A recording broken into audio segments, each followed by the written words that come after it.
I'm pretty sure our argument is valid because we created a Venn diagram that reflects the premise statements, and after doing that, it also reflects the conclusion statement. But I make mistakes sometimes. I know, hard to believe, but I do make mistakes. So I always want to make sure that I check an argument for validity using at least two tests for validity: a Venn diagram and either determining the argument's form and cross-referencing that with the inventories of valid forms, or applying the 5 rules of categorical syllogisms. I like to apply the 5 rules of categorical syllogisms just because I think it's kind of fun. So that's what we're going to do here.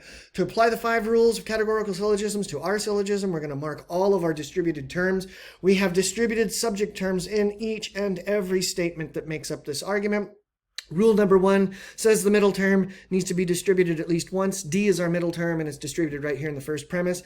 Rule number 2 says if there's anything distributed in the conclusion, and there is, C better be distributed in a premise, and it is right here in the second premise. Rule number 3 says we can't have 2 negative premises, and we don't. Rule number 4 says if you do have a negative premise, you better have a negative conclusion. If you have a negative conclusion, you better have a negative premise. But we don't have any negative statements in this argument at all, so we're blazing right through rules 1 through 4. Rule number 5 says if you have two universal premises, and we do, you can't have a particular conclusion unless you're operating from the Aristotelian standpoint. But we don't have a particular conclusion here, so the 5th rule is irrelevant. And so we've passed the 5 rules, and we can be pretty sure this argument is a valid argument. If we really wanted to check our work, we could go and consult our inventory of valid forms.